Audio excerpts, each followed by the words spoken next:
Air conditioners तो हम सभी यूज करते हैं, पर आज ऐसा हो गया है कि हर दूसरे घर में एयर कंडीशनर्स या फिर एसीज देखने को मिल जाता है। कि आपको दोस्तों पता है कि ज़्यादा एयर कंडीशनर यूज करने से आपके हेल्थ को या फिर एनवायरनमेंट को कितना नुकसान होता है? आइए आज इसी बारे में बात करते हैं। ये बात तो सच है, एयर कंडीशनर्स की वजह से कई जानें बचती हैं। इंटरनेट पॉसिबल हो रहा है क्योंकि सर्वर्स को ठंडा करने के लिए एयर कंडीशनर्स की ज़रूरत है, और वर्ल्ड में जो गर्म जगहें हैं वहाँ पर भी थोड़ा सा आराम पाने के लिए एयर कंडीशनर्स ज़रूरी है। एयर कंडीशनर्स इंडोर एनवायरनमेंट को तो डेफिनेटली ठंडा करता है, पर इससे कहीं ज़्यादा गर्म कर देता है आउटडोर एनवायरनमेंट को। अदर कंज्यूमर इलेक्ट्रॉनिक्स से एयर कंडीशनर्स कहीं ज़्यादा बिजली का खपत करता है। इससे लोकली जहाँ पर आप एयर कंडीशनर को यूज़ कर रहे हो वहाँ पर तो उतना पॉल्यूशन नहीं होता है, पर जहाँ पर बिजली बन रही है वहाँ पर CO2 एमिशंस कई ज़्यादा बढ़ जाती हैं, और ऑलरेडी आज की डेट में कई ज़्यादा बढ़ चुकी हैं सिर्फ एयर कंडीशनर्स की वजह से। और जैसा कि आप सब जानते ही हो, आज भी हम फॉसिल फ्यूल पे ही डिपेंडेंट हैं। हम क्लीन एनर्जी या फिर रिन्यूएबल एनर्जी को अभी तक उतना अडेप्ट नहीं कर पाए हैं। अभी तक टेक्नोलॉजी उतना एडवांस्ड नहीं हुआ है। और ऐसा नहीं है कि लोकल एनवायरनमेंट को एसी पॉल्यूट नहीं करता। अगर पूरा एक शहर एसी को यूज़ कर रहा है तो उस शहर का टेम्परेचर कुछ डिग्रीज ज़रूर बढ़ जाएगा। और इससे भी ज़्यादा पॉल्यूशन होती है जब हम एयर कंडीशनर्स को फेंक देते हैं, यानी कि जब उसका लाइफ ख़त्म हो जाता है, जब वो रिपेयरेबल नहीं होता है, तब जब उनको फेंक देते हैं हम, तब उससे जो गैस निकलती है, एयर कंडीशनर का जो गैस है वो जब निकलती है तब वो एनवायरनमेंट को कई ज़्यादा पॉल्यूट करता है। एसी अपने लाइफ में जितना एनवायरनमेंट को पॉल्यूट करा है उससे 60% ज़्यादा पॉल्यूट करता है जब वो एसी खराब हो जाती है, उसका गैस लीक आउट हो जाता है। इन सभी से जो पॉल्यूशन हो रही है, इससे अर्थ का टेम्परेचर बढ़ेगा। जितना टेम्परेचर बढ़ेगा उतना ही लोग ज़्यादा एयर कंडीशनर्स परचेज करेंगे।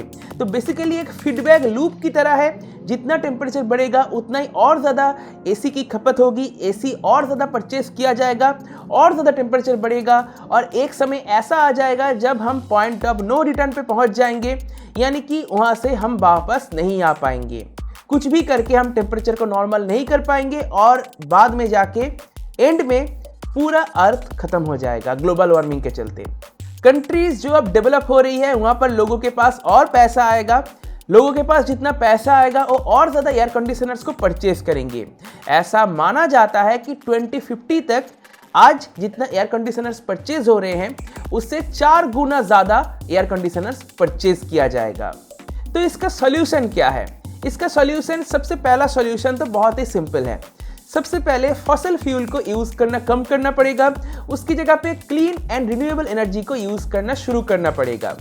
ऐसे एनर्जी सोर्स हमें चाहिए जो बहुत ही कम पॉल्यूशन करता हो या फिर बिल्कुल ही ना करता हो, जैसे कि सोलर पावर, विंड पावर या फिर हाइड्रो पावर।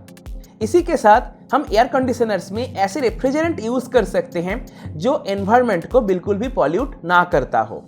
तो इससे क्या होगा, जब एयर कंडीशनर्स को हम रिजेक्ट करेंगे, उससे अगर गैस लीक आउट भी हो जाए वो एनवायरनमेंट को नुकसान नहीं पहुंचाएगा। इसके अलावा हम ऐसा इंफ्रास्ट्रक्चर क्रिएट कर सकते हैं अभी के लिए कि एसीज की जो गैस है उसको निकाल लिया जाएगा फेंकने से पहले, फिर आइदर उसको डिस्पोज कर दिया जाएगा या फिर उसको रीयूज किया जाएगा। अभी के लिए दोस्तों एयर कंडीशनर्स को प्रॉपरली डिस्पोज करने का इंफ्रास्ट्रक्चर नहीं है, साथ ही साथ क्लीन एंड रिन्यूएबल एनर्जी का इंफ्रास्ट्रक्चर भी उतना डेवलप्ड नहीं है। तो अभी हम क्या कर सकते हैं कि एयर कंडीशनर्स को थोड़ा कम यूज़ कर सकते हैं। साथ ही साथ हम फैंस का ज़्यादा यूज़ कर सकते हैं। ऐसे बिल्डिंग्स तैयार कर सकते हैं जो थोड़ा कम गर्म होता हो, एंड सिटी में थोड़ा ज़्यादा पेड़ लगा सकते हैं जिससे सिटी का टेम्परेचर थोड़ा सा कम हो जाए। अभी भी दोस्तों करने का मौका है, अगर हम चाहे तो अभी भी पेड़ लगा सकते हैं और वापस से पृथ्वी का टेम्परेचर नॉर्मल कर सकते हैं। जो ग्लोबल वार्मिंग हो रही है इसको ठीक कर सकते हैं। पर अगर इससे डिले हो गया और ज़्यादा अर्थ का एवरेज टेम्परेचर बढ़ गया, तब हम शायद और कुछ नहीं कर पाएंगे। शायद तब ग्लोबल वार्मिंग के चलते पृथ्वी खत्म हो जाएगा। तो अगर आप कर सकते हो तो करो, पेड़ लगाओ, एयर कंडीशनर्स को थोड़ा कम यूज़ करो। इसी के साथ एयर कंडीशनर्स हमारे हेल्थ को भी काफ़ी ज़्यादा नुकसान पहुंचाता है। अगर आप ज़्यादा लंबे समय के लिए एयर कंडीशनर में रहते हो तब आपको डिफरेंट तरह के एलर्जीज हो सकती है, डिफरेंट तरह की इन्फेक्शंस हो सकते हैं। बेसिकली डिफरेंट तरह की बीमारी आपको लग सकती है एसी की वजह से। अब ऐसा क्यों होता है? जनरली क्या होता है, घर में या फिर कार्स में जो हम एसी यूज करते हैं उनको प्रॉपर्ली क्लीन नहीं करवाते हैं। एसी डक्ट में इस वजह से डिफरेंट तरह के एलर्जेंट्स, धूल, मिट्टी, डस्ट, कीटाणु वगैरह इकट्ठी होती जाती हैं।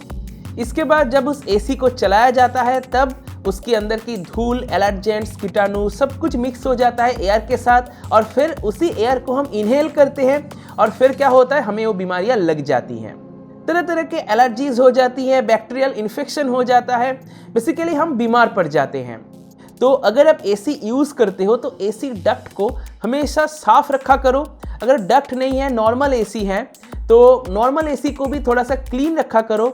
आप सर्विस कराओ एसी को रेगुलरली, तभी शायद आप बच पाओगे इन एलर्जीज से। इसी के साथ क्या होता है कि आप लंबे समय के लिए अगर एसी में रहते हो तो आपका रेस्पिरेटरी सिस्टम ड्राई हो जाता है और इस वजह से तरह तरह की बीमारियां हो सकती हैं।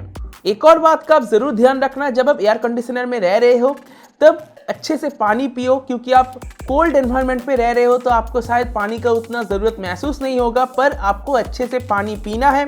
अगर आप कम पानी पीते हो तो आपका बॉडी डिहाइड्रेट हो जाएगा, इस वजह से आपको नींद आएगी या फिर काम करने पे मन नहीं बैठेगा, हेडेक होगा, तरह तरह के प्रॉब्लम्स देखने को मिलेगा।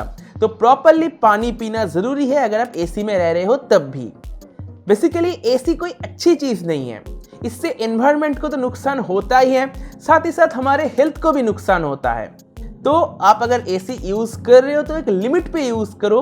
पूरा दिन एसी में रह रहे हो ऐसा मत करो, अगर हो सके तो। फिर अब देखो आपको क्या करना है। मैंने आपको जो सलाह देना था वो दिया, अब देखो आपको लेना है या फिर नहीं। जो फैक्ट था वो मैंने आपको बता दिया है। इसी के साथ दोस्तों आज की इस वीडियो को मैं यहीं पे समाप्त करता हूँ। मुझे उम्मीद है आपको वीडियो पसंद आया होगा, आपको कुछ सीखने को मिला होगा। अगर आपको वीडियो पसंद है तो वीडियो को लाइक करो, अपने दोस्तों के साथ शेयर करो। अगर चैनल को सब्सक्राइब नहीं किया सब्सक्राइब भी कर लो। सब्सक्राइब करने के साथ नोटिफिकेशन बेल है उसको जरूर टैप कर दो। इससे क्या होगा, जब मैं कोई नई वीडियो अपलोड करूंगा तो नोटिफिकेशन मिल जाएगी। इसी के साथ दोस्तों आज की इस वीडियो को मैं यहीं पे समाप्त कर दूं। देने के लिए दोस्तों का बहुत बहुत धन्यवाद। Bye bye.